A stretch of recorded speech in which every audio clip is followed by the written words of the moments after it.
It was supposed to be a milestone, the project that would finally prove I could make it in this cutthroat world of interior design. I had spent months working on it, every detail, every texture, every color. I had crafted the vision, the blueprint.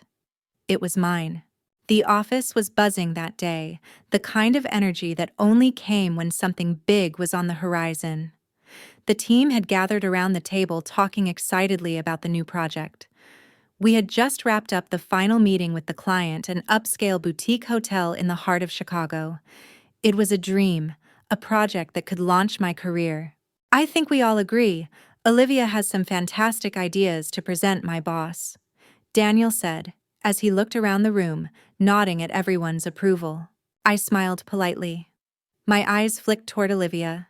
She was sitting across from me, her perfectly pressed blazer and sleek hair making her look like she had everything figured out. But what no one knew, what no one except for me would ever know, was that the ideas she was about to present, the ones that were now about to become the foundation of this project, were mine. She had copied my design concept, my vision, down to the smallest detail. It wasn't a collaboration. It wasn't an idea we'd worked on together. No. She had stolen it. Every color choice, every layout, every element I had painstakingly chosen over the past few months had now become her brilliant concept. I wanted to scream. I wanted to stand up right there and say, "This is my work. It's mine, and you all are about to let her take credit for it." But I couldn't. I couldn't do it. Not yet. When she presented her ideas, everyone was in awe. They nodded, they complimented, and they praised her. "Olivia, you really have an eye for design," Daniel said. "This is exactly what we need." I felt a sharp pang in my chest. My heart hammered in my ears. I tried to keep my face neutral, but my mind was racing. How could she do this?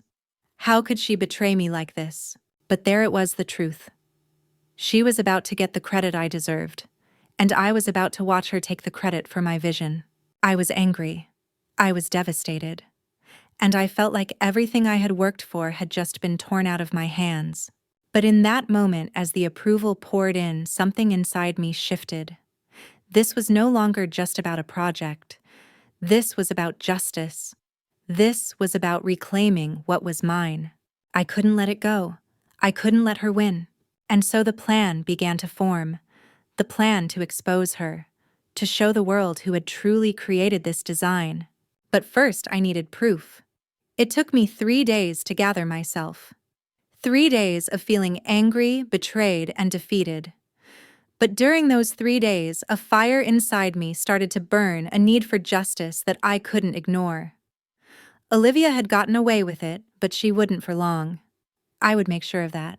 I sat at my desk, the blueprint for the hotel project spread out in front of me. Every line, every curve, every choice was mine. And Olivia, she had taken it all. But she didn't know one thing. She didn't know that I had every single email, every draft, every sketch saved. My proof. The evidence that would show the world exactly what she had done. I had to play it smart. I couldn't just walk in and confront her as much as I wanted to. It would look petty, unprofessional. No, I needed to be strategic. I needed a plan. The idea came to me late that night while I was scrolling through Instagram, mindlessly looking at photos of new designs and trends. And then there it was. The perfect opportunity. The upcoming design showcase, the biggest event of the year in Chicago. It was a platform where the top designers would present their work. A place where Olivia would be showing off her original concept. A place where I would finally reveal the truth. But I couldn't just walk in and drop the bombshell. No, I had to make an impact. I needed to make sure the truth would spread, and it had to be undeniable. So I planned it out carefully, step by step. The first thing I needed was to gather my colleagues, those who had seen me working on the project, who could vouch for my ideas. I would start with Emily, the junior designer who had helped me with a few drafts. She had seen the initial sketches. She knew how much effort I had put into the project. If anyone could back me up, it was her. But I knew Olivia would be watching me closely. She would suspect something. I had to make sure she didn't catch wind of my plan, so I kept my cards close, made sure I didn't slip up, didn't show any signs of what was coming. I called Emily the next morning. We need to talk. Can you meet me after work? I said, my voice low and serious.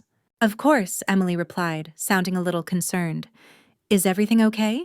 I'll explain everything when I see you. It's about Olivia. It's about what she's done. I could almost hear Emily's gasp on the other end of the line. She knew. She knew something was wrong. She had seen how passionate I was about the project. She had seen me pour my heart and soul into it. She didn't need an explanation to know that something wasn't right. When we met that evening, I explained everything, how Olivia had stolen my design and presented it as her own.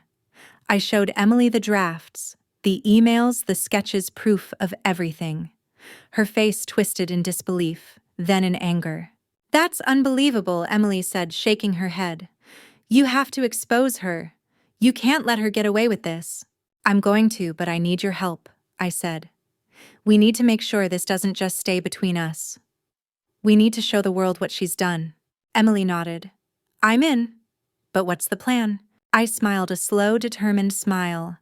I'm going to use the showcase to make sure everyone knows the truth. The next few days were a blur of planning.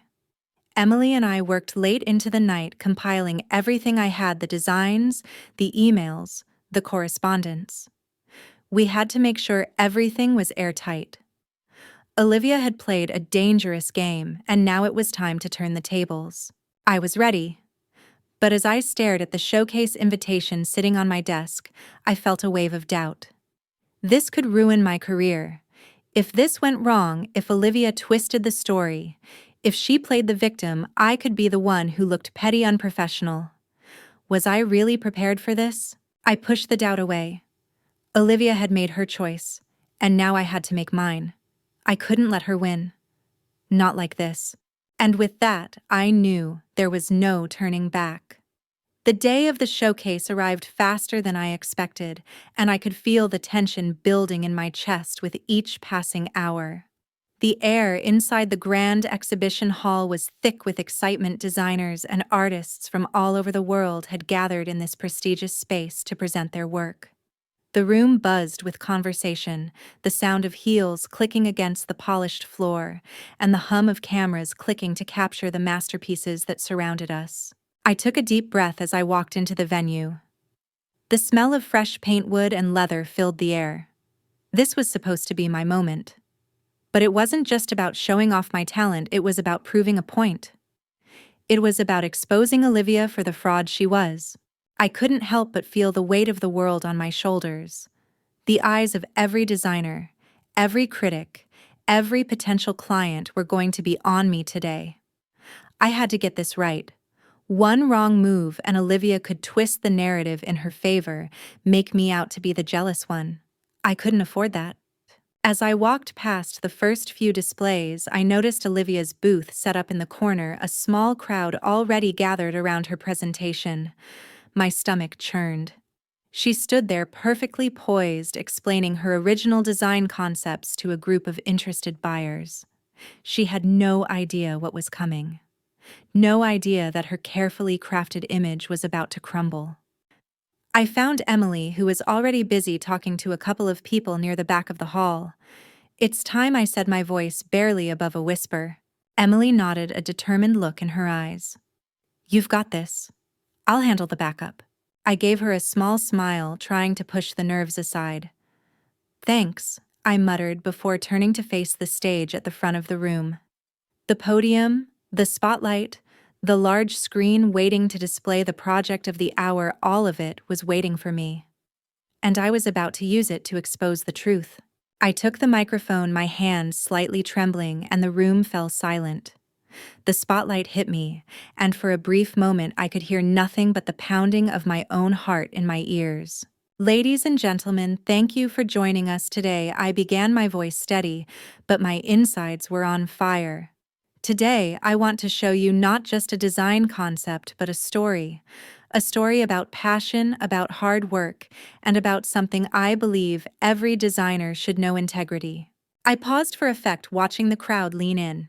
I'm here to present the design for the boutique hotel that you'll see around the corner.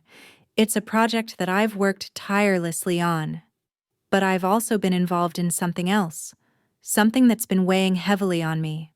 The room was eerily quiet. I could feel the eyes of everyone in the room on me. Olivia had no idea what I was about to do. I'm not the only one who's worked on this project. And I'm not the only one with a vision for this hotel, I continued. The person who presented these designs as their own today, well, they aren't as original as they claim. A murmur rippled through the room, and I saw Olivia freeze, her eyes widening. The group around her turned to look at her, suspicion clouding their faces. Every single detail from the color palettes to the layout was developed by me. I have proof. Emails, drafts, sketches, all dated, all proof that this design belongs to me. Not her, I said, my voice stronger now, the confidence building as I went on. I motioned toward the large screen behind me.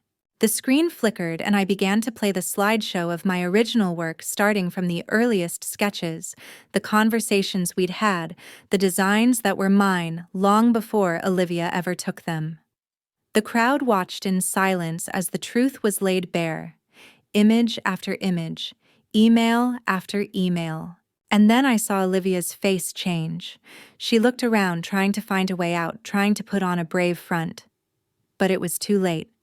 The evidence was undeniable. I watched as she shifted uncomfortably, the mask slipping.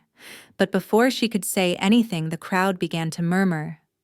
The whispers started to grow louder, and I could hear phrases like, "She stole it," and "This is outrageous," floating through the air. But I wasn't done. "This isn't just about design," I said, the words coming from deep within me. "It's about trust. It's about integrity in a field that thrives on creativity. If we allow this kind of behavior to continue, what happens to the true artists, the true designers? What happens to the people who pour their soul into their work, only to see it stolen and sold for someone else's gain?" I let that sink in, letting the weight of the moment land with the crowd. "Olivia, you can try to hide behind your lies, but the truth is out now, and I will make sure the world knows who really created this design." I turned to face the crowd again. "Thank you." And just like that, I stepped down from the stage, my heart pounding, but for the first time in days, I felt a sense of calm wash over me. I walked through the crowd, but this time it was different. This time, the whispers weren't about me, they were about Olivia. I could feel the tension in the air as I moved past her booth. Olivia stood there, frozen, her face pale, her lips trembling as she tried to compose herself. But I didn't look back. I had done what I came here to do. I had exposed the truth. And now, there was no going back. The aftermath was a whirlwind. The moment I stepped down from the stage, the room erupted in whispers. People were talking, pointing fingers, and Olivia was frozen in place, her face pale as a ghost. The crowd had begun to question her, the atmosphere thick with doubt. It was the moment I had been waiting for, but it didn't feel as satisfying as I imagined. Instead, a part of me felt empty, as though I had just dropped a bomb that shattered everything in its wake. I walked away from the stage, my legs shaky but determined. My heart still pounded in my chest, the adrenaline mixing with something else, something colder. Fear. Would this backfire on me? Could Olivia twist this around and turn the tables? "Paige, that was incredible," Emily whispered as she caught up with me backstage. "You did it. You exposed her for what she really is." I knotted my throat tight. I had to. She can't just get away with it. But inside, a storm was brewing. I hadn't fully prepared for the fallout. I hadn't anticipated how fast things would spiral out of control. My plan had worked, but I was already starting to see the cracks in the facade I'd built. The first call came an hour later, Daniel, my boss. He sounded disappointed, and I could tell he was trying to keep his voice neutral. "Paige, I'm not sure what to say," he said.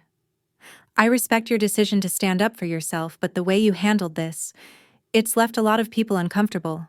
This is a professional event, and airing personal grievances in front of everyone, it's messy." I took a deep breath, trying to keep calm. "Daniel, I understand. But I couldn't let it slide. She stole my work. She deserved to be called out. "I know, Paige," he replied, "but you need to be careful. People are starting to question your professionalism. This could hurt your reputation." His words struck a chord. I hadn't thought about that. I hadn't thought about how this would affect me, how people would perceive me after the truth came out. Olivia's lies had already been exposed, but now my actions were under a microscope. I could already feel the judgment coming, the whispers that would follow me wherever I went. I hung up the phone and sat down on a bench backstage, trying to steady my breathing. A part of me felt vindicated, but the rest of me couldn't help but feel like a storm was brewing on the horizon. Olivia would retaliate. She had to. And then it came. "Paige, we need to talk." Olivia's voice cut through the air, cold and sharp like a knife. She was standing in front of me, her arms crossed over her chest, her expression hard as steel. "You think you've won. You think exposing me in front of everyone is going to fix things. You've made a huge mistake." I stood up facing her. I did what I had to do. You can't just steal someone's work and get away with it. Olivia's eyes narrowed, and for a moment I saw something flicker in her gaze. Anger. Desperation. She was on the edge, and I knew it. "I'll make sure everyone knows what you really are, Paige," she spat. "You think you're the victim? I'll show them exactly who you are. You're a coward, a bitter little girl who can't handle competition. I'll destroy you." I didn't flinch. I didn't react. I just stood there waiting for her to finish. Her words didn't scare me anymore. They were hollow, empty threats. She was desperate. And when people are desperate, they often make mistakes. "I've already won, Olivia," I said, my voice calm and steady. "You've already shown everyone who you really are." She glared at me for a moment longer, then turned and walked away, her heels clicking against the floor with each step. And then it was over. The crowd began to dissipate, the noise slowly fading into the background. I stood there taking it all in. I had exposed the truth. I had done what I set out to do. But I knew this wasn't the end. It was only the beginning. The battle for my reputation had just begun.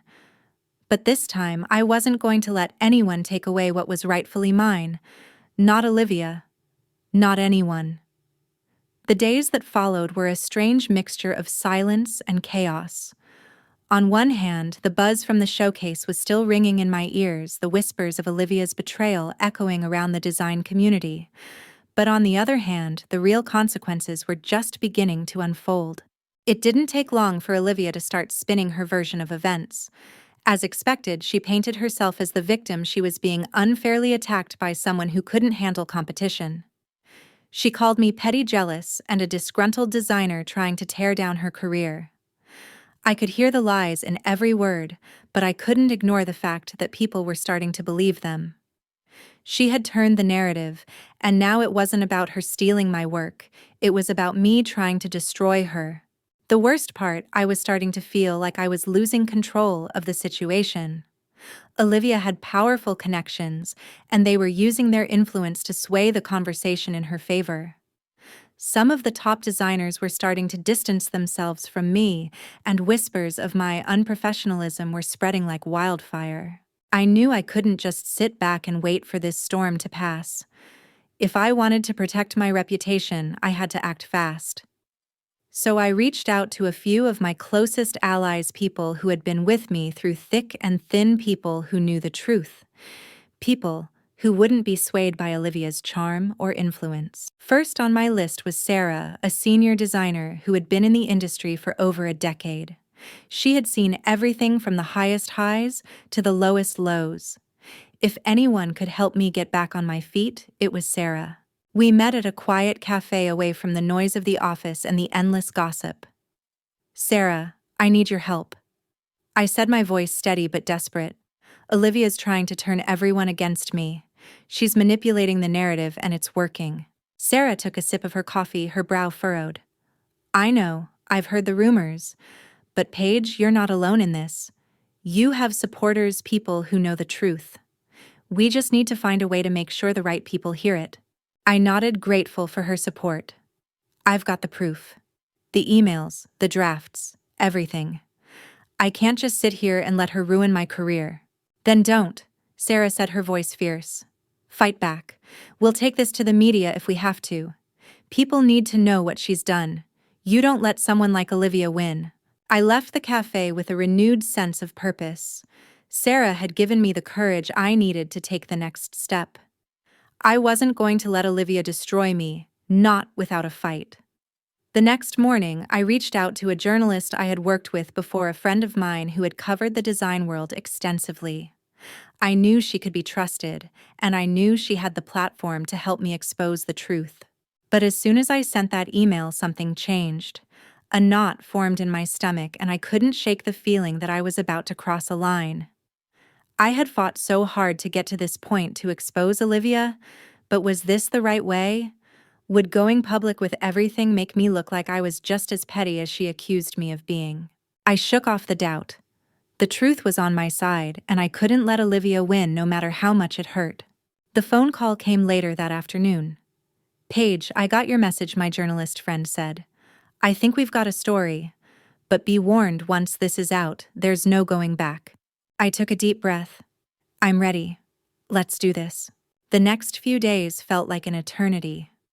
I could feel the weight of every decision I had made, every step I had taken toward exposing Olivia and clearing my name. As the article began to take shape, the pressure mounted. Was this going to be the moment I reclaimed my reputation, or would it be the moment I lost everything? Then the article was published. The headline read, "Designer Paige exposes a major industry fraud, how Olivia stole her work and tried to get away with it." I sat at my desk staring at the screen as the flood of messages began to roll in. The article had gone viral within hours. The design world was talking about it. And just like that, the tides began to turn. But as the story spread, so did the consequences. Olivia's phone rang off the hook, her inbox flooded with angry messages, and her once sturdy connections began to crumble. She tried to hide, to sweep it under the rug, but it was too late. The truth had been set free, and no matter how hard she tried to twist it, there was no going back. The battle had been long, but now I had won.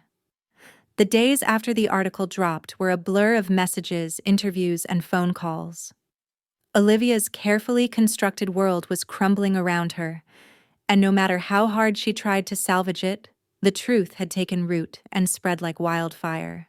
But with every step forward, I could feel the pressure mounting on me. Olivia hadn't given up far from it. I knew it was coming. She had no intention of letting me win without a fight. And I could see it in the way people looked at me now. The whispers had become louder, the conversations more pointed. People were starting to take sides, and I could feel the weight of their judgment on my shoulders. Had I done the right thing? Had I crossed a line? It all came to a head when Olivia called me. "Paige, we need to talk." She said, her voice calm, but there was an edge to it that made the hairs on the back of my neck stand up. "You've made your point, but I'm not going to let you destroy me." I didn't hesitate. "What do you want, Olivia? Are you going to beg me for forgiveness now?" Her laugh was sharp cold. "You think you've won. You think this is over. You think you've exposed me for who I really am. I'm not some victim, Paige. I've played this game much better than you. And you're just a footnote in my story." Her words cut deeper than I expected, but I refused to let her see it. "Then why are you still here, Olivia? Why are you still trying to drag me down?" "I'm not trying to drag you down. I'm here to give you a choice," she said, her tone shifting, becoming almost reasonable. "I know you're scared. I know you're worried about your career. And maybe you'll regret this whole thing when the dust settles. So here's what I propose. Let's forget everything. Let's make it all go away. You'll let me keep the project. You'll keep your reputation intact, and we can both walk away without further damage. What do you say?" I stared at the phone in disbelief. "You really think I'm going to let you get away with everything after all that you've done?" Her voice softened, almost pleading. "Paige, you don't want to fight this battle. It's not worth it. Think of everything you could lose. I can make this all go away. You don't have to keep pushing." I felt my chest tighten. Was this the moment I would back down? Was this the moment I'd let Olivia's manipulative charm get the best of me? It took everything I had not to throw my phone against the wall. "No," I said, my voice steady. "No deal. You stole from me. You tried to ruin my career. And now you're trying to manipulate me into backing off. It's too late for that. You've made your choice, Olivia. And now, I'm making mine." There was a pause on the other end of the line, then a click as she hung up. I sat there for a moment staring at the screen, my heart racing. It wasn't over. Not by a long shot. The next few days were tense. The media coverage of the story began to slow down, but the ripples were still there. Olivia had her supporters, people who believed in her and tried to downplay her actions. But she had also lost a lot of trust. And as for me, I was more than just a footnote. I was standing tall, holding my ground, and making sure my voice was heard. But there was one final obstacle. The project that had caused all of this, the boutique hotel, was still on the table. Olivia was still pushing for it, trying to secure the deal and prove that her version of the design was the one everyone wanted. I couldn't let her take it, not after everything she'd done. I called Emily. "It's time," I said, my voice resolute. "We need to make sure this project is ours. We can't let Olivia win." Emily didn't hesitate. "We're with you, Paige. Let's finish this." The plan was simple. I would present my designs one last time in front of the client and show them the true vision for the hotel. The one that had always been mine. Olivia could try to play her games, but in the end, the client needed to see who was truly behind the concept. The meeting was scheduled for the next day. The tension was palpable as we walked into the room, all eyes on us. Olivia was already there, her usual calm exterior masking the storm brewing inside. But this time, I was ready. I had the full backing of my team, the full weight of the truth, and I wasn't going to let her steal this from me. The client looked between Olivia and me, sensing the tension in the room. "So what are we looking at today?" the client asked, looking to both of us for answers. Olivia smiled smoothly. "I've got a vision that will bring this project to life," she said, presenting her version of the design. But as she spoke, I could see the cracks in her story. The hesitation in her voice, the subtle shift in her posture. She was on edge. Then it was my turn. I presented my designs, everything from the original concept to the finished product, complete with all the proof I needed. My sketches, the emails, the drafts, the vision that had never been hers. And I could see it in the client's eyes, the realization that the true designer was standing before them. There was a moment of silence, and then the client turned to Olivia. "I think we're going to go with Paige's vision," they said, their voice firm. Olivia's smile faltered, the facade crumbling. "You can't be serious," she said, her voice tight. "I am," the client said. "We've seen enough. We want the original design." I couldn't help but feel a rush of triumph, but I didn't let it show. Not yet. It was over. Olivia had lost. The project was mine. As Olivia walked out of the room, her face flushed with rage, I felt a sense of calm wash over me. I had won. And in doing so, I had reclaimed my career, my dignity, and my place in this industry. This wasn't just a victory over Olivia. It was a victory for everyone who had ever been underestimated, stolen from, or silenced. The battle was over, and I had come out on top. The weeks following the media storm were a whirlwind of emotions. It felt like I was living in two worlds, one where I had won, where my name was cleared, and the other where I was still carrying the weight of what had happened. The truth had been exposed, and Olivia's reputation was in ruins, but something in me still felt unsettled. The victory hadn't felt as sweet as I had imagined. It was a hollow win, and the cost had been high. Olivia's fall from grace had been swift. She was no longer a rising star in the design world. Her once promising career had crumbled under the weight of the truth. The clients who once sought her out for her vision had pulled their projects, and the companies who had backed her were cutting ties. But in the midst of it all, Olivia refused to accept defeat. She remained stubborn, convinced that somehow she would rise again. But as for me, things started to change. Slowly at first, the whispers that once surrounded me began to dissipate. People started reaching out to offer their support, those who had previously distanced themselves, now coming back realizing that I was the one who had been wronged. I began receiving offers from high-profile clients, and I could feel my reputation starting to heal piece by piece. One day, I walked into my studio, and for the first time in weeks, I felt something I hadn't felt in a long time: peace. My work, my true work, was starting to shine through again. The projects that had once felt like burdens now felt like opportunities. I was ready to move forward, ready to rebuild the momentum I had lost. Then the phone rang. "Paige." It was Sarah, her voice filled with excitement. "I've got news. We just got a major offer." My heart skipped a beat. From who? "A luxury hotel chain. They want you to redesign their flagship property." "It's a huge deal, Paige. They're offering you full creative control, and they're looking for someone who can bring fresh ideas to the table. They've heard about what happened and they want to work with you. This could be the project that takes your career to the next level." I could hardly believe it. The hotel project, this was the chance I'd been waiting for, the chance to prove that I wasn't just someone who had been taken advantage of, but someone with real vision and talent. My heart pounded as I heard Sarah's words, and I could feel the weight of everything I had fought for coming full circle. I had been tested. I had been betrayed. But now it was my time. My time to shine, to show the world what I could truly do.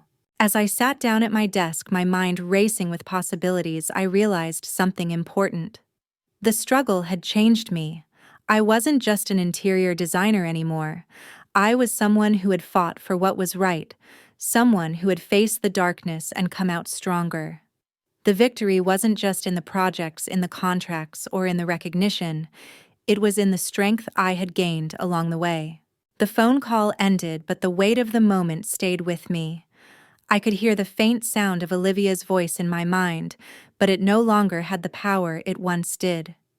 She had tried to take everything from me: my ideas, my reputation, my confidence. But she hadn't succeeded. And now she was fading into the background, a distant memory. I picked up my pen, ready to sign the contract for the hotel project. This was the moment I had been waiting for. This was my new beginning. And for the first time in a long time, I felt ready. The next few weeks passed in a blur of excitement. The hotel redesign project was everything I had dreamed of: every room, every hallway, every corner designed with care, with intention, with my heart. The clients trusted me completely, and the work flowed out of me as though I had been born for this. I poured every ounce of my creativity into the project, and it paid off. The designs were a hit. But it wasn't just the success that filled me with pride. It was the knowledge that I had fought for this. I had fought for my place in this industry, for my reputation, for the integrity that had been stolen from me. And in the end, I had won. I had reclaimed everything that was mine. One night, I stood in front of the completed project, one of the rooms that had been fully transformed. The walls I had painted, the furniture I had chosen, the lighting I had designed. It was all finally real. The vision I had fought so hard to keep was now a reality. I took a deep breath and smiled. The battle had been long. The scars were there, but they had healed. And now it was my time to thrive. As I looked out over the city through the large windows of the hotel, I realized something. I hadn't just won this fight.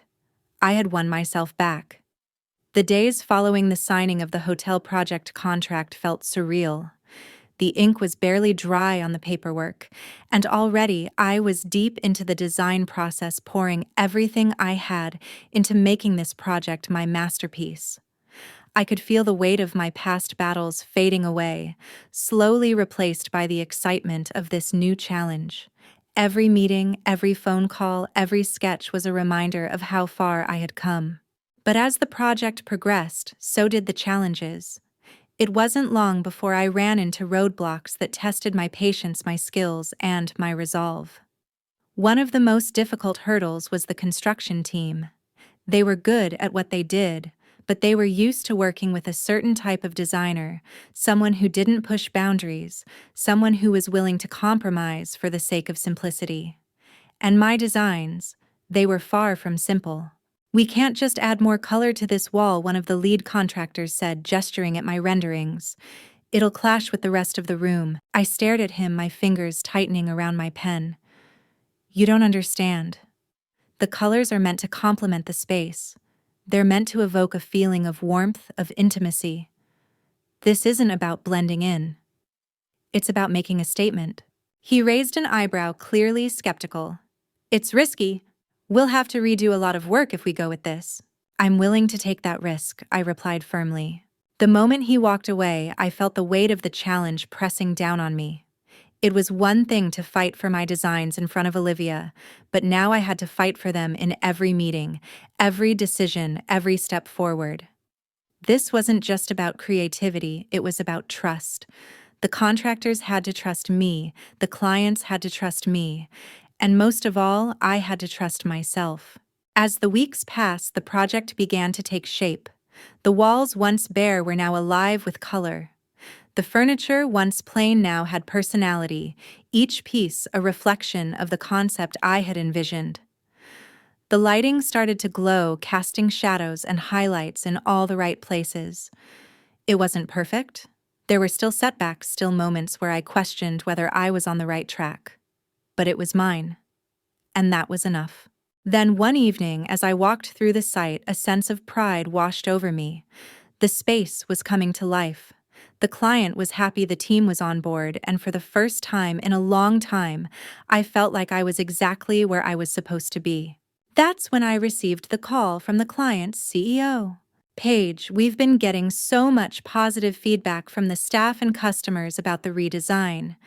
People are already saying it's one of the best renovations they've seen.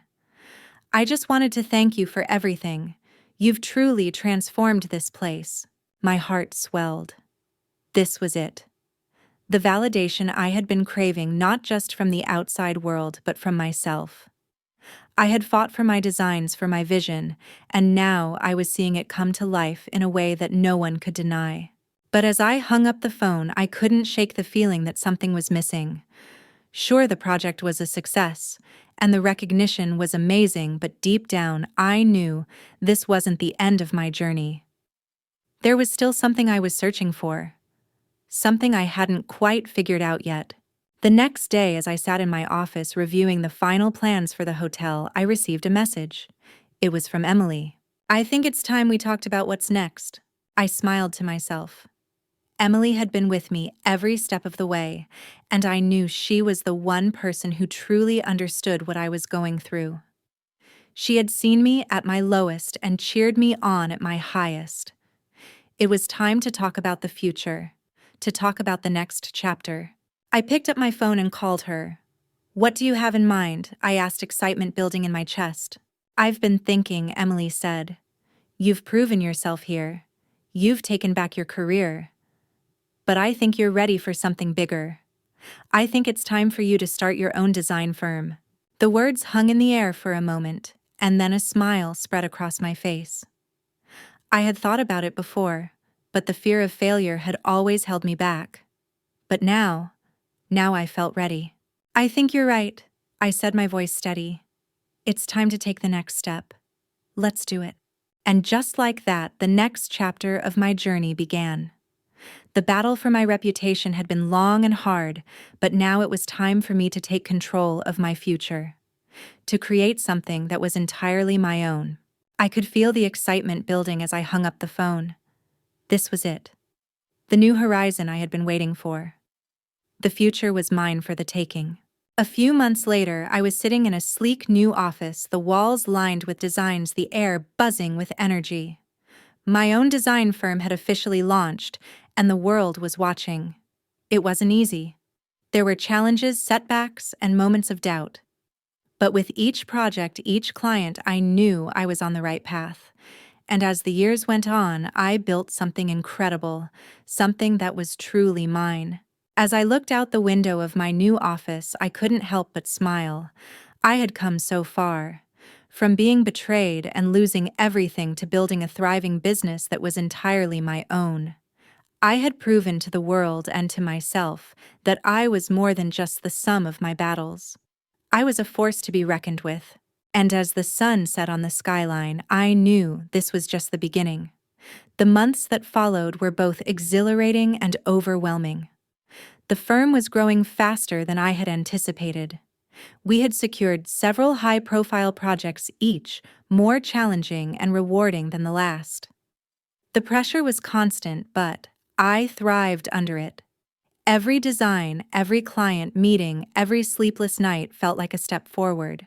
I was no longer just an interior designer, I was the head of my own company, shaping not just spaces but my own future.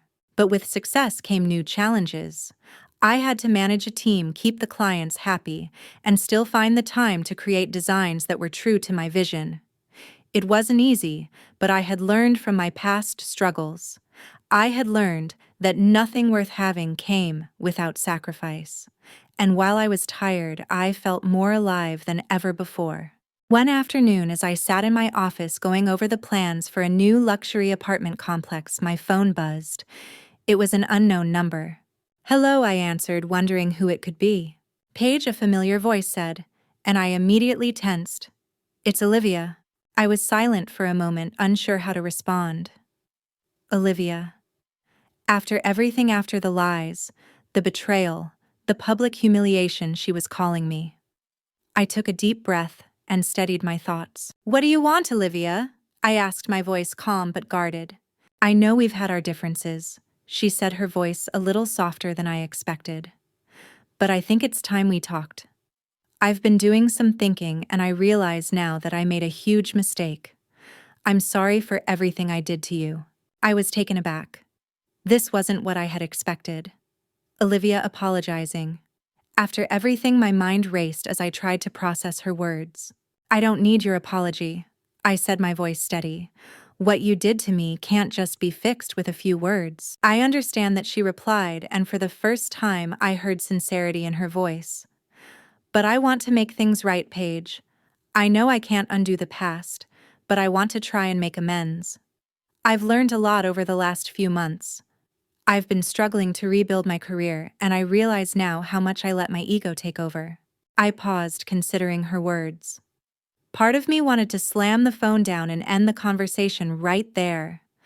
But another part of me, the part that had spent so long fighting for what was right, wondered if there was any truth in what she was saying. "I've thought about it a lot," Olivia continued. "I know I can't erase what I did, but I want to offer you something. A partnership. A chance to work together, combining our strengths and experience. We could do something great, Paige. Something we both deserve." The offer hung in the air, heavy with possibility. A partnership with Olivia. The idea was almost laughable.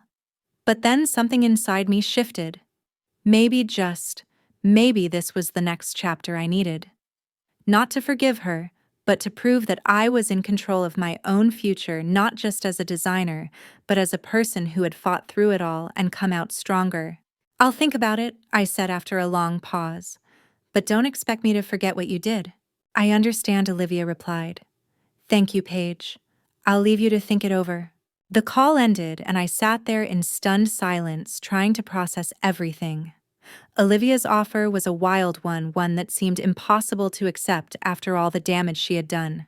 But at the same time, I couldn't ignore the possibility of something new, something that could challenge me and take my business to new heights. The next few days were filled with reflection. I spoke to Emily, who had been with me every step of the way. "What do you think?" I asked her one night as we sat together over wine in my apartment. "Should I take the meeting? Should I even consider Olivia's offer?" Emily took a long sip of her wine, then leaned back thoughtfully. "You've worked hard to get here, Paige. You've built this business from the ground up. But at the end of the day, it's your decision. If you think Olivia's offer is something that could help you grow, then consider it. Just remember who you are now and how far you've come." Her words stayed with me, and over the next few days I mulled it over. I didn't want to be driven by past resentment, but I also didn't want to be naive. Olivia had hurt me, had tried to take everything from me, but people could change. And if I was going to thrive in this industry, maybe it was time to stop holding on to the past and start looking toward the future. So I made the decision. I called Olivia back. "I'll meet with you," I said. "But understand this, I'm not doing this for you. I'm doing this because I'm ready for whatever comes next. And this is my business, my future. Don't forget that." "I won't," Olivia said, her voice sounding more earnest than I had ever heard it before. "Thank you, Paige. I won't forget." The day of the meeting arrived. We met at a sleek, modern cafe in the city center. The air between us was still thick with tension, but it felt different this time, less like a confrontation and more like a negotiation. Olivia was on time, dressed in a sharp suit, and for the first time in a long time, she looked like someone who had learned from her mistakes. "Paige," she said, as she extended her hand. "Thank you for agreeing to meet." I shook her hand, but there was no warmth in it. I wasn't here to make friends. I was here to make the right decision for my business. "I'm listening," I said, taking a seat. And so we began. Olivia outlined her vision for the partnership, her plans for combining our expertise. She spoke with confidence, with clarity, and for the first time I saw the potential in what she was proposing. This wasn't just about redemption, it was about seizing an opportunity that could elevate both of us. "I think we can make this work," I said after a long pause. "But only on my terms. If we're going to do this, I need to be in control. I've worked too hard to get here to let someone else take the reins." Olivia nodded, her eyes showing understanding. "I get it. You're in charge, Paige. I'm here to support you, not take over." The deal wasn't finalized that day, but the foundation was laid. It wasn't a partnership based on forgiveness. It was a partnership based on mutual respect and shared goals. And that was enough. As I left the cafe, I couldn't help but smile. It wasn't the easy road, but it was the right one. And in that moment, I realized something important. The power to choose my future was mine alone. The weeks following the meeting with Olivia were a whirlwind. The decision to consider her partnership had been one of the hardest choices I'd ever made. Every day I battled between the idea of forgiveness, the desire for revenge, and the pragmatic need to build something bigger than myself. But in the end, it wasn't about forgiving her. It was about choosing what was best for me and my future. It was about growth, and sometimes growth required making uncomfortable decisions. I knew that Olivia had learned from her mistakes, but the question was, could I trust her? The battle between my heart and my head waged on. My heart screamed at me to walk away, to never give her another chance. But my head, the one that had guided me through the toughest battles, told me that sometimes you had to take risks to win. We started working together on a few smaller projects, ones that didn't carry as much weight as the hotel redesign, but were still important in their own right. The tension was palpable at first. Olivia was always watching me closely, and I couldn't shake the feeling that she was waiting for me to mess up to show that I hadn't truly forgiven her. But with each project, the pressure started to dissipate. The more we worked together, the more I began to see a side of Olivia I hadn't noticed before. She was focused, driven, and dare I say, genuine in her efforts. It wasn't enough to completely erase the past, but it was a step toward rebuilding our working relationship. Then one day, after a particularly long meeting with a new client, I found myself in my office staring out over the city as the sun began to set. I thought about everything that had led me to this point, every betrayal, every victory, every sleepless night. The road had been long and the scars were still there, but they didn't define me anymore. I was stronger, smarter, more capable than I had ever been. That's when the email arrived. It was from Sarah, the first person who had always had my back. She was one of the few people who had stayed by my side when things got tough. As I opened the email, I could feel my heart rate pick up. It was an offer. A big one. "We've been keeping an eye on your work, Paige. Your firm is making waves, and we want to offer you something significant," the email read. "We're interested in a long-term partnership where your design firm would handle all of our luxury hotel properties worldwide. This is a major opportunity, and we believe you are the right person for the job. Let's discuss. I sat back in my chair, stunned. This wasn't just a small step forward, it was the next leap in my career. A global partnership with the type of hotel chain I had always admired. This was the kind of opportunity that only came once in a lifetime. I immediately called Sarah, barely able to contain my excitement. "Is this for real?" I asked, my voice shaky with adrenaline. She laughed. "It's real, Paige. They're serious. They want you. They want your vision." The weight of it all settled in. This was what I had been working for. This was the culmination of everything I had endured. And yet, a small part of me hesitated. I had built my company from the ground up, and now I had the chance to take it to the next level. But what would that mean for me? What would it mean for my relationship with Olivia? Would this change everything? Could I handle the responsibility of such a massive opportunity? The next few days were filled with phone calls, emails, and meetings as I deliberated over the offer. It wasn't just about taking the job, it was about taking control of my future, of my legacy. This was the moment I had been waiting for, the moment I had fought so hard to get to. The question wasn't whether I could do it, it was whether I was ready. Finally, after what felt like an eternity, I made my decision. I called the hotel chain's representative and accepted their offer. "I'm in," I said, my voice steady but full of anticipation. The relief that washed over me was instant. I had made the choice. The choice to take my firm to new heights. The choice to trust myself and the people who had supported me along the way. But this wasn't just about business, it was about proving to myself that I could rise above the darkness of my past and build something that was mine, something that would last. The next morning, I walked into the office with a new sense of purpose. The team was buzzing with excitement, and as I looked around, I saw something that filled me with pride. We were a family.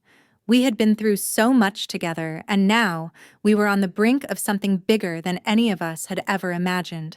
Olivia came into my office later that day. She looked different, calmer, more composed, but still with that same determination in her eyes. "I heard about the offer," she said, her voice steady. "You made the right choice, Paige. I'm proud of you." For a moment, I just stared at her, unsure of how to respond.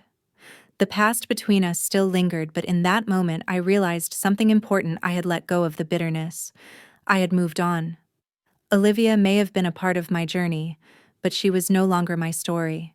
"Thank you," I said, smiling. "And I think we both have a long road ahead of us." She nodded, her eyes softening for the first time in a long while. "We do." The next few months were a blur of meetings, new designs, and collaborations. The hotel chain's global expansion was in full swing, and our firm was at the heart of it. It was everything I had ever dreamed of and more. The projects came pouring in, and we were able to grow and hire more talent to support our vision. But through it all, I never lost sight of the one thing that had gotten me here: my vision. The vision that had been stolen. The vision that had fought to stay alive. And the vision that had made me who I was today. As the sun set one evening, I stood in my office looking out over the city.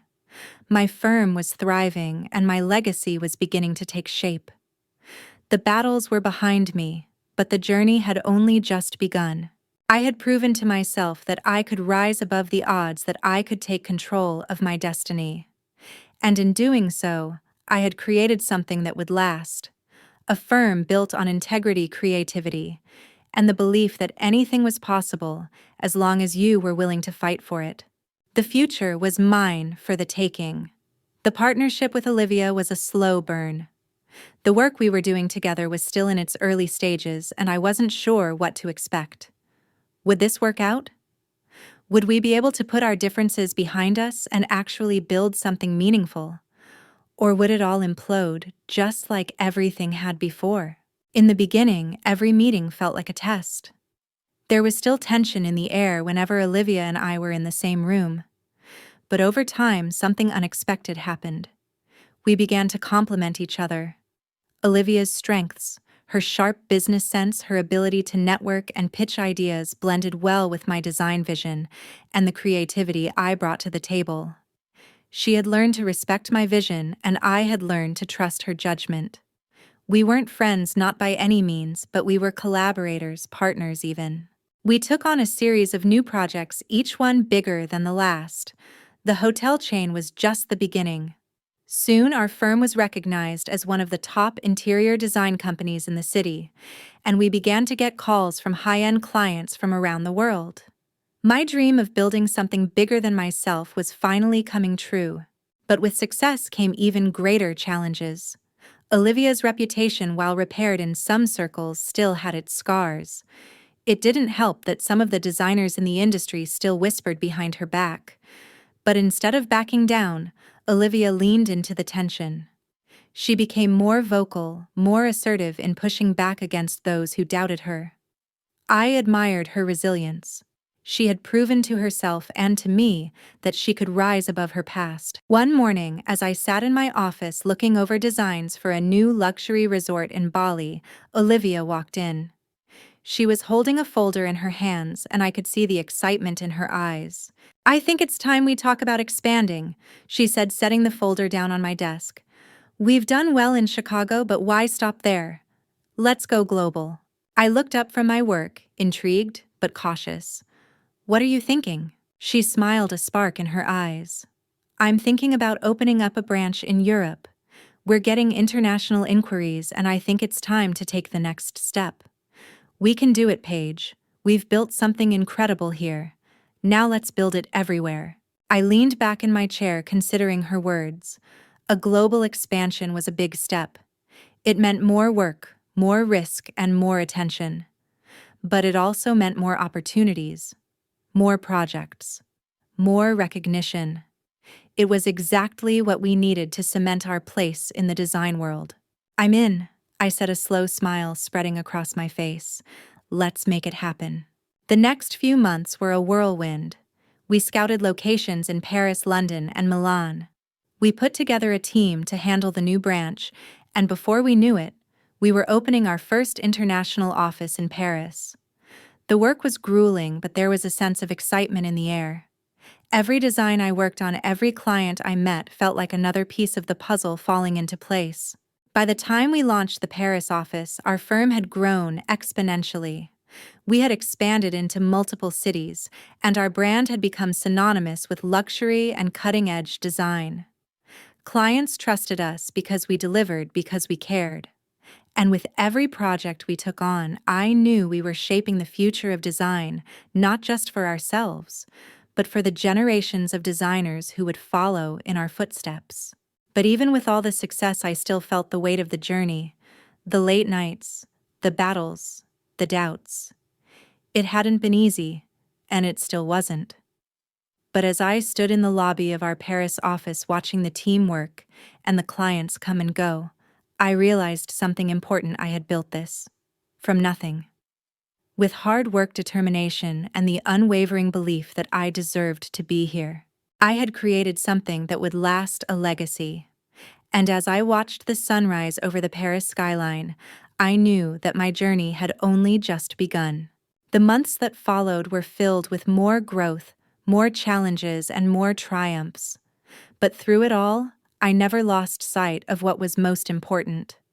I was doing what I loved. I was building a future not just for me, but for everyone who worked with me. And together we were creating something that would stand the test of time. Every project was a reminder of the fight I had fought to get here. Every success was a testament to the lessons I had learned along the way. The road had been long and there were still bumps ahead, but I knew now that I was ready for whatever came next. As I looked out the window of my Paris office, watching the city come to life beneath me, I realized that the past was behind me. All the struggles, the betrayals, the pain, it was all in the past. What mattered now was the future. What mattered was the legacy I was building. And for the first time in a long time, I felt at peace. The world was mine for the taking, and I was ready to seize it. The partnership with Olivia began to evolve in ways I hadn't anticipated. While we were still navigating the complexities of our past, the work we were doing together became increasingly productive. The projects were bigger, the stakes higher, but there was something about our collaboration that started to click. It was far from perfect, but it was functional. We balanced each other out, and for the first time in a long time, I felt like we were moving towards something positive. Our first international project was a high-end hotel in Dubai. The client was demanding and the timeline was tight, but the excitement of working on a global scale gave me a renewed sense of purpose. Olivia and I sat down to discuss the design direction, the budget, and how to make this project stand out. For once, there were no power struggles, no hidden agendas, just two people who were focused on creating something extraordinary. You know, Olivia said one afternoon as we pored over the blueprints, we've come a long way from where we started. I never thought I'd be working with you again, let alone on something like this. I glanced up at her. She wasn't smiling, but there was a hint of something, perhaps pride, perhaps relief in her eyes. It's been a journey, I said, keeping my tone neutral. And we still have a long way to go. She nodded, taking a deep breath. I know, but we're doing this. Together. It felt strange hearing her say those words. For so long I had believed that Olivia would always be a rival, someone who stood in the way of my success. But here we were, working side by side, building something greater than what either of us could have done alone. As the project took shape, the challenges kept coming. But we faced them with a sense of determination that hadn't been there before. The team we assembled in Dubai was diverse, skilled, and excited to be part of something so grand. I found myself thinking that this could be the beginning of something new, not just for the firm, but for me personally. This project wasn't just about a hotel, it was about proving that my vision, my ability to lead, could extend beyond the boundaries I had once set for myself. One evening, as I walked around the construction site surveying the progress, I felt a sense of accomplishment. The space was coming together beautifully, just as I had envisioned it. The sleek modern lines contrasted against the rich textures of the traditional Middle Eastern elements. It was a fusion of cultures, of history and modernity, just like the city of Dubai itself. Everything had a purpose, a reason, a story. The phone buzzed in my pocket. It was a message from Emily. I think it's time to talk about the next phase. We're getting offers for international projects now, and I think we need to strategize how we're going to manage them. I smiled as I read the message. Emily had been my anchor through it all. She was the one who always reminded me to focus on the big picture, to keep moving forward no matter the obstacles. I quickly texted back, "Yes, let's set up a meeting next week. We're in this for the long haul." The next morning, I was at the office early, reviewing the final details for the Dubai project before flying out. But as I was going through the contracts and emails, a familiar name popped up in my inbox: Daniel, my old boss. The one who had warned me about being too vocal, too public, when I exposed Olivia's betrayal. My heart skipped a beat as I opened the email. "Paige," the email began, "I've been following your progress and I have to say I'm impressed. The firm is thriving and I've heard nothing but positive things about the Dubai project.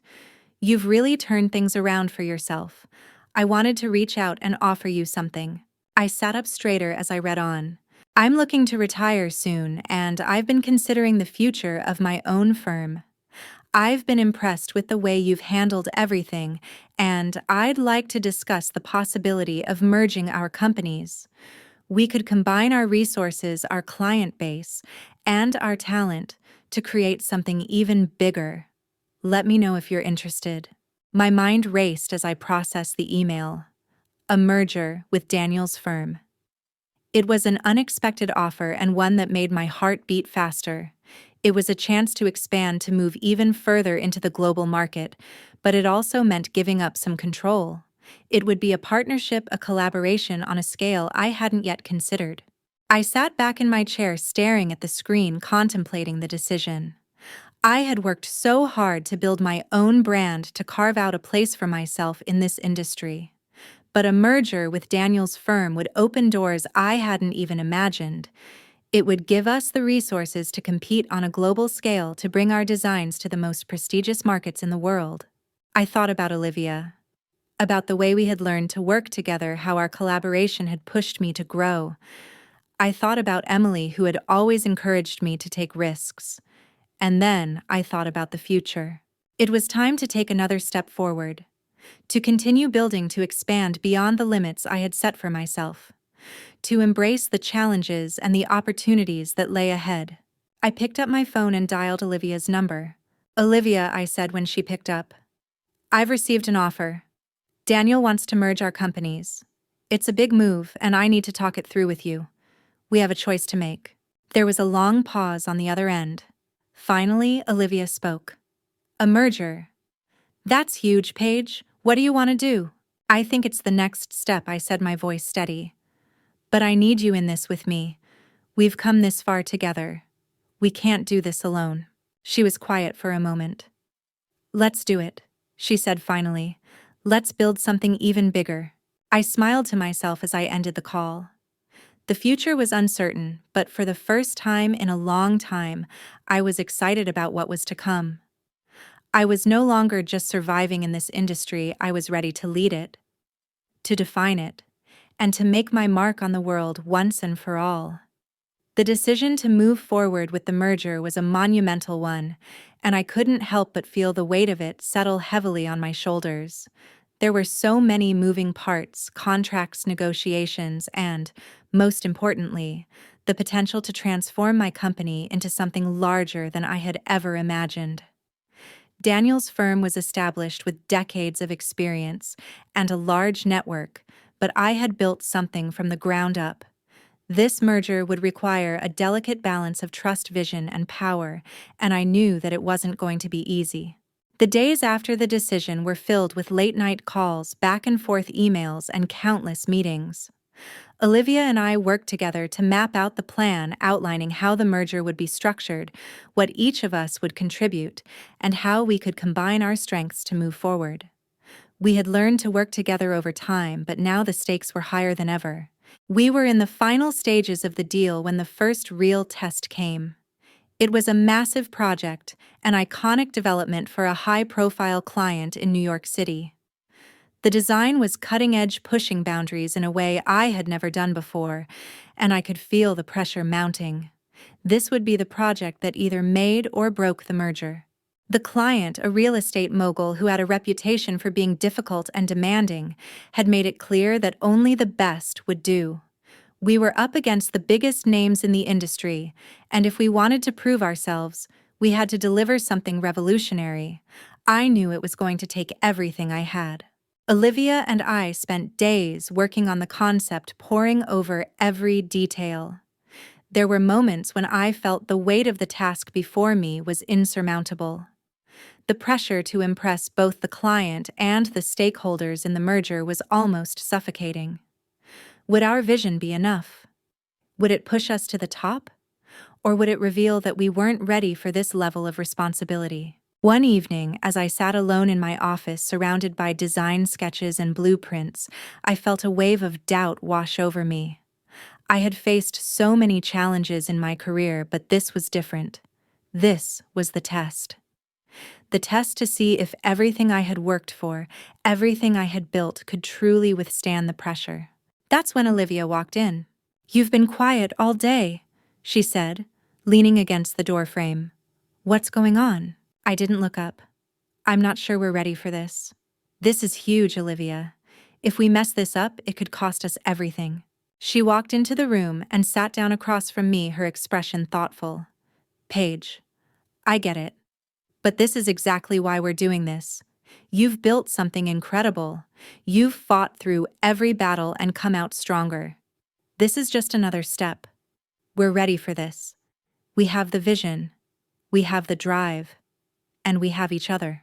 I looked up at her, and for the first time in a long time, I saw the truth in her eyes. She believed in me. She believed in us. "You're right," I said, standing up and pushing the doubts aside.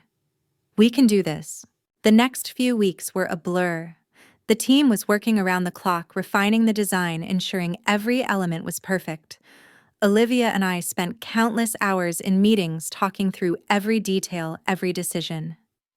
We pushed each other to think bigger, to take risks, and to trust in our abilities.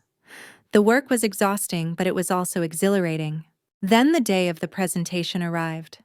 The room was packed with the client's team, the investors and stakeholders from both Daniel's firm and mine. I could feel the tension in the air as we set up the presentation, each of us nervously anticipating the client's reaction. This was our moment. This was the culmination of everything we had worked for. When the lights dimmed and the first slide appeared on the screen, I felt my heart race. I looked over at Olivia, who gave me a small, reassuring smile. We were in this together. We presented the design with confidence, explaining every detail, every choice we had made, and why this project was unlike anything else in the city. We knew the stakes were high, and we were determined to show the client why we were the right choice. When we finished, there was a long silence. I held my breath, waiting for the reaction. The room seemed to be frozen in time. And then the client stood up. "This is incredible," he said, his voice full of admiration. "You've captured the essence of what we were hoping for and more. This is exactly what we need. You've earned this contract." The room erupted into applause, and I couldn't help but feel a rush of relief and excitement flood through me. We had done it. We had proved ourselves. The merger, the risk, everything we had worked for had paid off. Later that evening, Olivia and I stood outside the building looking at the city lights. She turned to me, her expression soft but proud. "We did it," she said. "This is just the beginning, Paige. The future is ours." I smiled, the weight of everything finally lifting off my shoulders. We're just getting started. The months that followed were a whirlwind. With the success of the New York project, the merger was solidified. Our firm was now one of the most prestigious in the world, with offices in cities across the globe. We had proved ourselves to the industry, and now we were the ones setting the standard. But through all the success, I never lost sight of what truly mattered. I had learned that success wasn't just about the contracts, the clients, or the recognition. It was about the journey. It was about the people who helped you get there, the lessons learned along the way, and the belief that no matter how difficult the path, you could always choose to keep going. As I stood in my office looking out over the skyline of New York City, I realized that the battle wasn't over, it was just beginning. And I was ready for whatever came next. As the days passed following our successful pitch in New York, things seemed to shift. The weight of the decision to merge was still there, but now it felt like the right one. The clients we were working with, the projects we had secured, and the opportunities that kept knocking on our door all seemed to affirm that we were headed in the right direction. I spent the next few months traveling back and forth between our international offices, Dubai, Paris, New York, constantly in motion, managing projects, meeting clients, and overseeing the growth of the firm. The firm that had once been just an idea in my mind, built from scratch, was now a global entity. I could see the vision I had fought so hard for slowly coming to life, and with each new project I felt more and more like I was fulfilling my true purpose. Olivia and I still had our differences, of course. We were not best friends, and I doubted we ever would be. But something had shifted in our dynamic. We respected each other's strengths. We had learned to work together and trust each other in a way that I had never thought possible after everything that had happened between us. One afternoon, we were sitting in the boardroom in our Paris office going over designs for a new luxury resort in Bali. We were surrounded by a team of talented designers, architects, and project managers, our biggest and most ambitious project yet. Olivia was in the middle of explaining her vision for the exterior design when she paused and looked at me. "You know, Paige," she began, her tone thoughtful, "I didn't think we'd get here. I didn't think I'd ever be working alongside you, let alone building something this big. I owe you a lot." I raised an eyebrow, unsure of where this was going. "What do you mean?" "I mean, I messed up. I made mistakes that hurt not just you, but my career, my reputation. But you gave me a chance. You took a risk by trusting me again, and without that, I don't think we'd be here working on something this monumental." I was silent for a moment, processing her words. Olivia had always been driven, but hearing her acknowledge her past mistakes and the role I had played in her second chance was unexpected. "I didn't do it for you, Olivia," I said, my voice steady. "I did it for me. I did it because I believed in the potential of what we could create together. I don't think either of us would be where we are if we hadn't taken that risk." She nodded, a small smile on her face. "True. But you've taught me something important along the way. You taught me the value of collaboration, of honesty, and of humility. And now I think we're ready to take on the world." For a moment, we both sat there silently reflecting on how far we had come. The journey had been long, filled with obstacles, betrayals, and moments of doubt. But it had also been filled with growth, with lessons learned, and with success. As the meeting continued, I found myself thinking back to the early days of my career, how I had been determined to make a name for myself, how I had been fighting for every opportunity, every project. I thought about the people who had doubted me, the obstacles I had faced, and the sacrifices I had made. And yet, here I was at the helm of a thriving global design firm, working alongside someone I had once considered my enemy, now my partner, in building something extraordinary. It was a feeling of pride, but more than that, it was a feeling of peace. The past no longer defined me. I had let go of the resentment, the bitterness, and had focused on what truly mattered: the future. And now the future was full of endless possibilities. Later that evening, I sat in my hotel room looking out over the Paris skyline. The city was alive with energy, and for the first time in a long time, I felt completely content. The firm was thriving, and my personal journey had come full circle. From the battles with Olivia to the highs and lows of building a global company, I had finally found my place in the world. I picked up my phone and dialed Emily's number. She had been with me from the very beginning, through all the chaos, the struggles, and the triumphs. She had always believed in me, even when I didn't believe in myself. "Hey, Em," I said when she answered. "You busy?" She laughed. "Not at all. What's up?" "I was just thinking," I said, my voice calm but full of emotion. "We've come a long way, haven't we?" "We sure have," she replied, her voice soft. "You've built something incredible, Paige. You should be proud of what you've achieved." "I am," I said, smiling to myself. "I'm proud of what we've achieved. But more than that, I'm proud of the person I've become. I've finally found peace with everything: the mistakes, the betrayals, the risks. I know now that everything I've been through has led me here, and I'm ready for whatever comes next." The next morning, I met with Olivia and the team to discuss the final details of the Bali resort project. We were in the final stages of design, and everything was coming together perfectly. As I looked around the room at the talented individuals who had helped bring this vision to life, I felt a deep sense of gratitude. This was just the beginning. We had big plans: expansion into new markets, a series of high-profile projects, and a future filled with endless opportunities. But no matter how big our firm grew, I knew one thing for certain. The legacy we were building wasn't just about the projects. It was about the people we inspired along the way, the changes we made in the world, and the mark we left on the industry. For the first time in a long time, I felt truly fulfilled. Not because of the accolades or the success, but because I had finally built something that was mine, something that would last. And as the sun set over the city of Paris, I knew that the best was yet to come. The months following our successful pitch for the New York project were a whirlwind of growth, opportunity, and constant hustle. The firm's expansion into global markets was beginning to take shape, and we were securing more high-profile clients than ever before. Yet despite the success, I found myself struggling to maintain balance. With every new project, the stakes grew higher, and the demands on my time were becoming overwhelming. But it was the price of success, the trade-off between personal life and career, that I had known all along.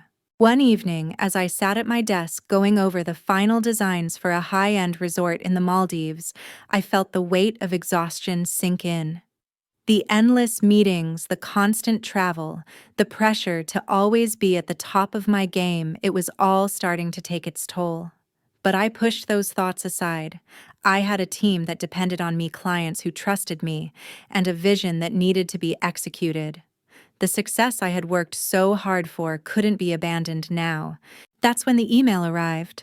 It was from Emily, the one person who had been with me from the very beginning. The one person who had seen me through the highs and the lows, and who knew when I needed to slow down and take a step back. I clicked open the email and my heart skipped a beat. "Paige, I think we need to talk. I know you've been working nonstop, but I can see you're burning out. You're doing great things, but you're doing it at the expense of yourself. Let's sit down and figure out how to keep moving forward without losing sight of what's truly important." Her words hit me like a ton of bricks. How had I let things get this far? In my drive to build something bigger than myself, I had neglected the very thing that had fueled my success, my own well-being. I immediately picked up the phone and called her. "Hey," I said when she answered. "I got your email. You're right. I've been pushing myself too hard. I'm just so caught up in it all. I don't know how to stop." "Paige, you've been running at full speed for years now. You've achieved more than most people could ever dream of. But it's okay to take a breath. It's okay to step back and reassess what really matters," Emily said, her voice gentle but firm. "You don't have to do it all by yourself, and you don't have to sacrifice your happiness for the sake of success." Her words resonated deep within me. The relentless pursuit of success had been my driving force for so long, but at what cost? I had built a thriving business, but somewhere along the way, I had lost sight of the balance that would make it all truly meaningful. I've been so focused on the firm, on proving myself, that I've forgotten what it means to live. I admitted, feeling a weight lift off my shoulders as I spoke the truth aloud. "You've done amazing things, Paige. But you're more than just your work. It's time to take a step back, to rest and to reconnect with what truly brings you joy," Emily said. "I'm here for you. We'll figure this out together." Her support, her understanding meant the world to me. For the first time in months, I allowed myself to feel vulnerable, to admit that I didn't have all the answers and that it was okay to take a break.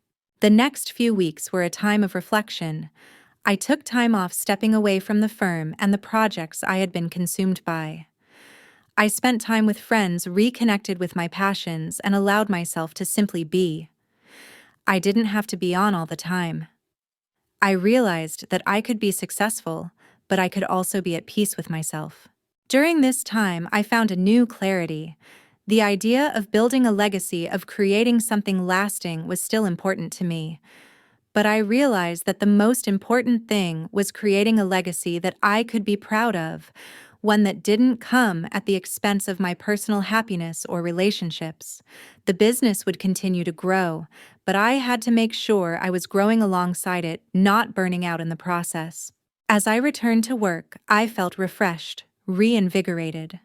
Olivia, too, had noticed the shift in me. She had always respected my drive, but now she saw a new side of me, a side that wasn't consumed by work.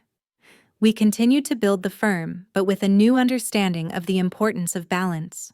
We worked together not just as colleagues but as partners in life, both professionally and personally. The global projects continued to pour in, and the firm expanded further, but now I was taking the time to celebrate the successes along the way. I wasn't rushing toward the next big thing, I was savoring the journey. I was learning to be present, to enjoy the moments of success, and to share them with the people who mattered most. As I stood at the helm of my firm watching it flourish, I realized that success wasn't just about how much I achieved, it was about the life I created for myself, the relationships I built, and the impact I made on the world. I had come a long way from the driven, single-minded designer I once was. And while the journey was far from over, I now knew the most important thing: I had the power to choose my path. The year was drawing to a close, and as I sat in the quiet of my office gazing out at the city skyline, I couldn't help but reflect on everything we had achieved. The company was stronger than ever. We had successfully merged, expanded internationally, and built a reputation that few could rival. The projects we were working on were not just jobs, they were legacies in the making, each one a testament to the work, the struggle, and the dreams of everyone involved. But as the success piled up, so did the pressures. The bigger we got, the more complex everything became. The decisions were more significant, the stakes higher, and with every new project came the realization that there was more to lose. Olivia and I had done what many thought was impossible, but now more than ever I felt the weight of leadership pressing on me. One day I sat down with Olivia for our weekly strategy meeting, a ritual we had maintained since the beginning. We discussed upcoming projects, potential clients, and the future of the firm, but as the conversation shifted toward global expansion, I felt a pang of uncertainty. Olivia, do you ever think about how far we've come? How much we've achieved? I asked, my voice quieter than usual. She looked at me, sensing the shift in tone. Of course. I think about it all the time, but it's not enough, is it? We've reached a level most companies would only dream of, but you know as well as I do that there's always the next step. Always something bigger to chase. I know, I said, rubbing my temples, but sometimes I wonder if chasing that next step is worth it. We've built something incredible, but how much further do we need to go? How much of ourselves are we willing to give for this? Olivia leaned back in her chair, her face thoughtful. I get it. I do. But Paige, this is who we are. This company, this work, it's in our blood now. It's not just about the projects or the money. It's about leaving a mark. It's about building something that lasts. I took a deep breath, nodding slowly. I know. I want to make sure we're not losing sight of why we started this in the first place. There was a long silence between us, but it wasn't uncomfortable. It was one of those rare moments where the weight of our conversation felt necessary, a moment of reflection that we both needed. I think we're both at a point where we need to make a choice, Olivia said, breaking the silence. What kind of legacy do we want to leave? Is it just about success? Or is it about how we got there? Her words lingered in the air, and I knew she was right. We had reached a point in our journey where the next step wasn't just about growth, it was about purpose. What were we really building? Was it just another business, or was it something that would outlive us? Something that would have a lasting impact on the world? That night, I went back to my hotel room, my mind racing. I couldn't shake the conversation with Olivia. I couldn't shake the questions that had been planted in my mind. We had worked so hard to get here, but now I realized that the work wasn't just about the contracts or the revenue. It was about creating a legacy that would stand for something more than just success. Over the next few weeks, I began to think differently about the direction of the company. Olivia and I had built something great, but now it was time to focus on the kind of impact we wanted to make. We had the power to influence, to shape the future of design and architecture, but it wasn't enough to simply be the best. We had to make sure that everything we did aligned with our values, with the bigger picture. And that meant making bold choices that would not only benefit the company, but also the people who worked for us, the communities we impacted, and the environment we shaped. I called a meeting with Olivia and the leadership team. It was time for a shift. Time to redefine what success meant for us. We've come a long way, I started, my voice steady but filled with emotion. But now we have a responsibility.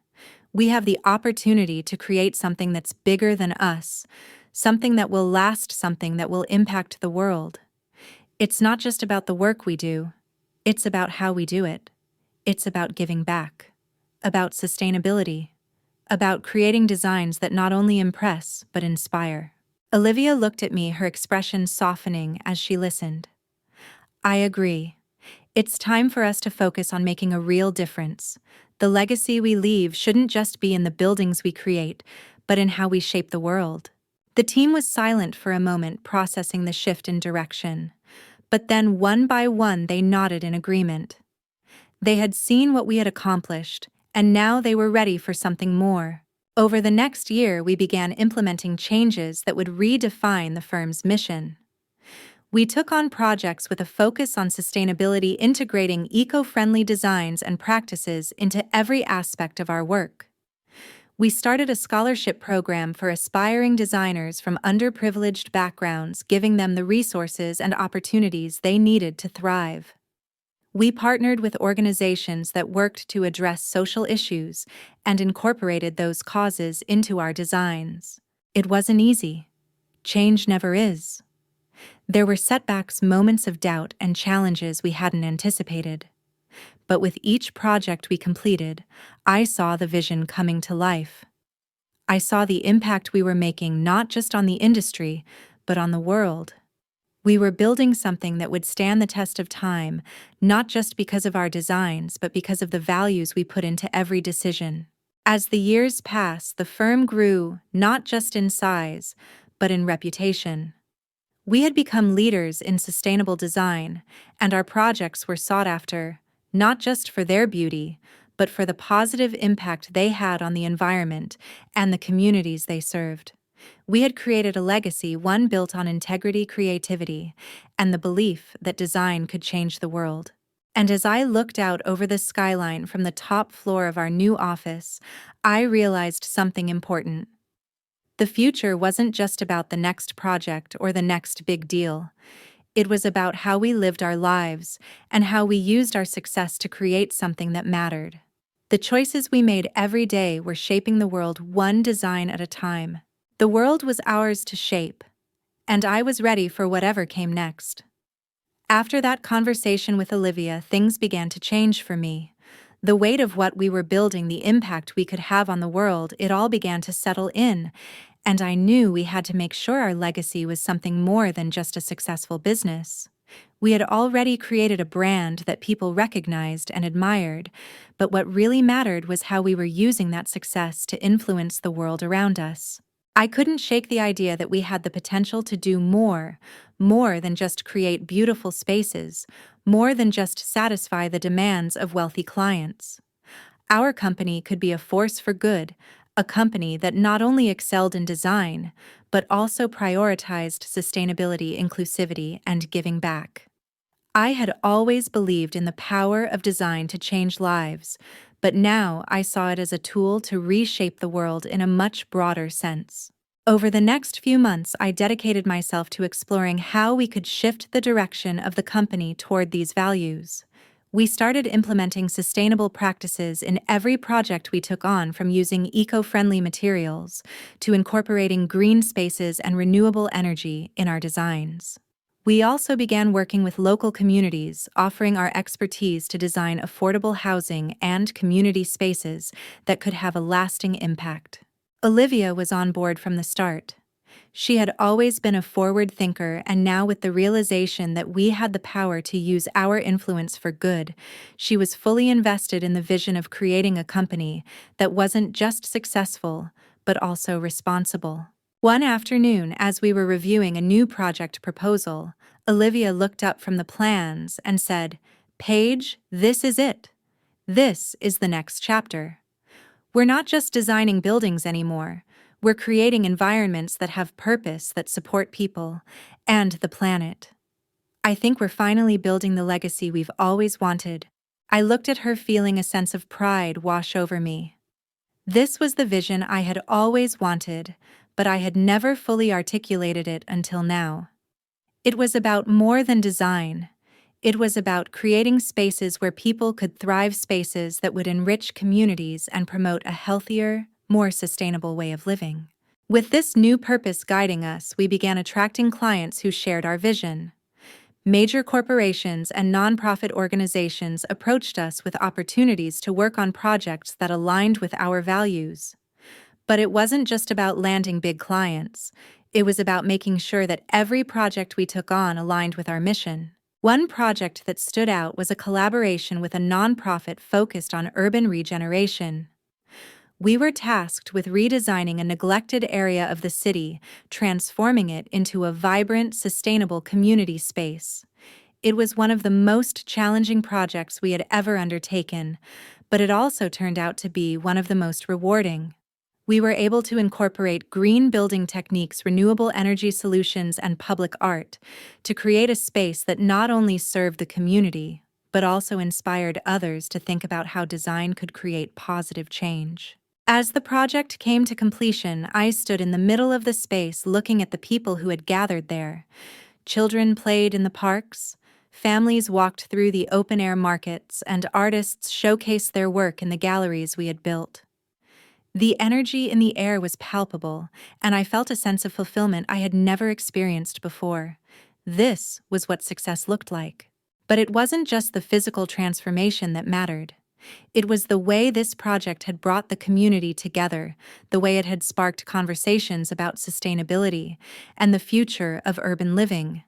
It had been a catalyst for change, a symbol of what could be accomplished when we used our skills to serve something greater than ourselves. As the sun began to set, casting a warm glow over the space, I realized that this was the legacy I had been striving for all along. It wasn't about the number of projects or the amount of money we made. It was about the impact we had on the world, the way we used our platform to create something meaningful. This was the true measure of success. As the months went on, our firm continued to grow, but we never lost sight of our purpose.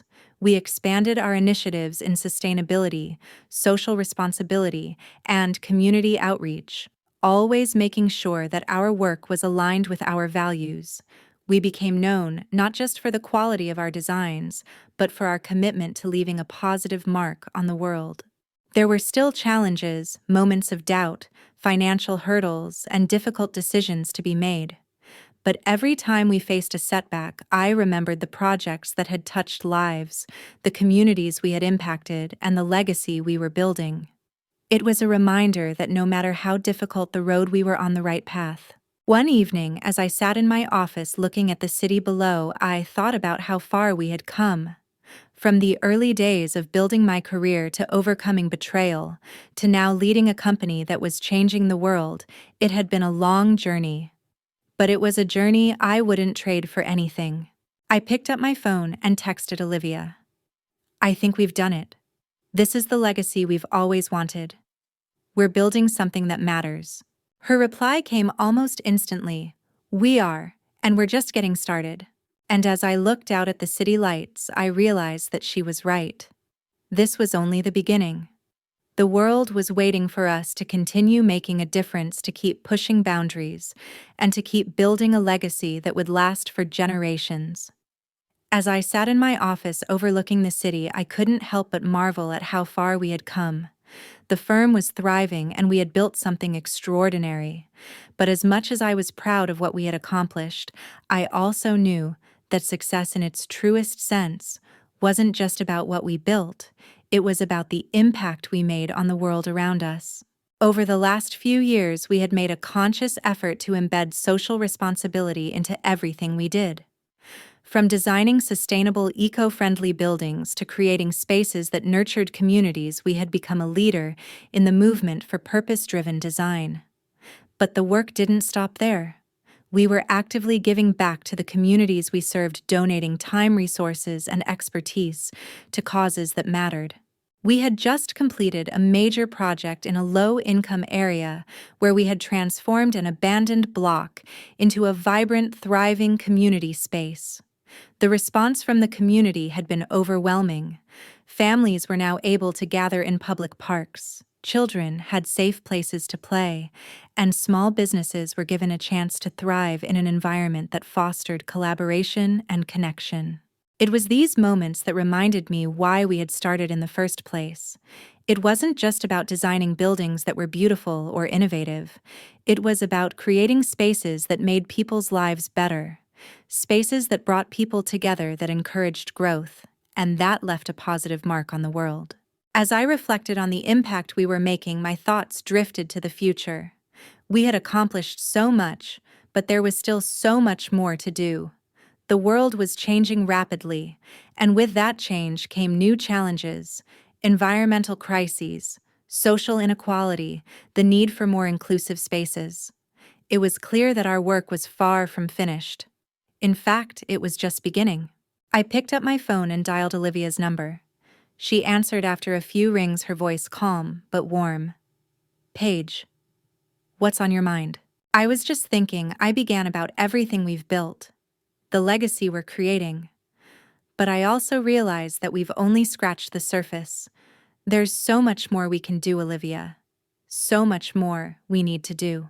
I could hear the smile in her voice as she replied. I was thinking the same thing. We've made a difference, but we can do more. We can lead the way in creating spaces that foster positive social change, that tackle the big issues. We can be the architects of a better future. Her words filled me with a renewed sense of purpose. It wasn't enough to be a leader in design anymore. We needed to be a leader in pushing the boundaries of what was possible.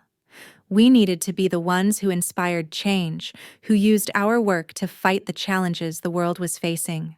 I spent the following months working with Olivia and our team to develop a new initiative, a global movement dedicated to social impact through design. We reached out to other industry leaders, activists, and organizations to form partnerships that would help us push this vision forward. The initiative would focus on sustainable architecture, affordable housing, and community-driven design.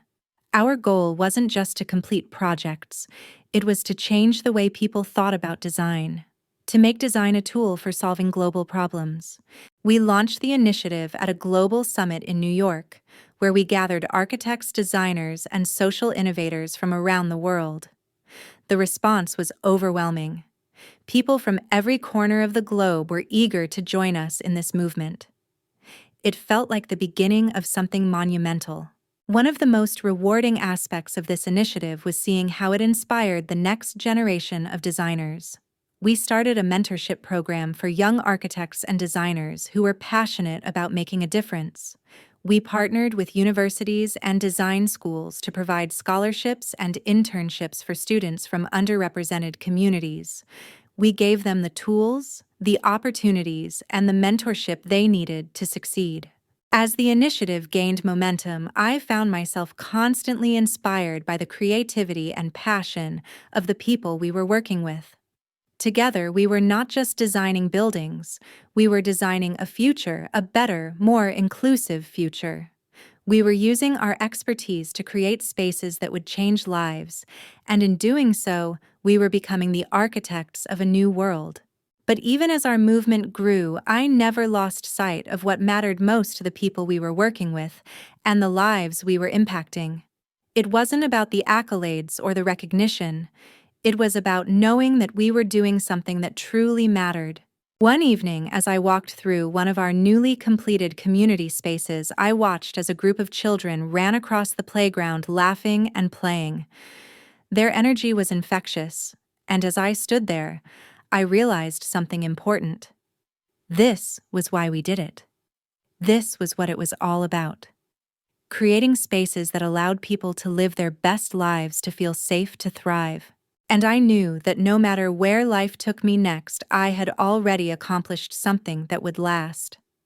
I had built a legacy of design that wasn't just about the buildings we created, but about the change we had sparked in the world.